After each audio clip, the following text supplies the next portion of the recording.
നീ കുഷ്ഠരോഗിണിയാണെങ്കിൽ നീ അത് പറയാതെ ഞങ്ങളുടെ വീടിനടുത്ത് വരികയും ഞാൻ അത് കണ്ടുപിടിക്കുകയും ചെയ്താൽ നിന്നെ കല്ലെറിയിക്കും. എന്നാൽ നീ പീഡിപ്പിക്കപ്പെടുന്നവളാണെങ്കിൽ നീ ഒരു കള്ളിയോ കൊലപാതകിനിയോ ആയിട്ട് നീ ഞങ്ങളെ ഭയപ്പെട്ടാണ് ഇവിടെ കഴിയുന്നതെങ്കിൽ നീ ഭയപ്പെടേണ്ട. നിനക്ക് ഒരു ഉപദ്രവവും ഉണ്ടാകയില്ല.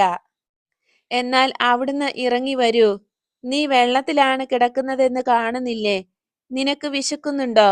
നിനക്ക് തണുക്കുന്നുണ്ടോ? നീ വിറയ്ക്കുന്നില്ലേ? ഞാൻ വൃദ്ധനായ ഒരു മനുഷ്യനാണെന്ന് നിനക്ക് കാണാമല്ലോ. ഞാൻ നിന്നെ പ്രണയിക്കയില്ല. എനിക്ക് പ്രായമായി. ഞാൻ സത്യത്തിൽ വ്യാപരിക്കുന്നവനാണ്. അതുകൊണ്ട് ഞാൻ പറഞ്ഞു. എന്നാൽ അവൾ വരികയില്ല. വെള്ളത്തിൽ കിടക്കുന്ന അവളെ മരിച്ചായിരിക്കും നമ്മൾ കാണുക. ഈശോ വിഷാദപൂർവം ചിന്തിക്കുന്നു. തന്നെ സൂക്ഷിച്ചു നോക്കിക്കൊണ്ടിരുന്ന 12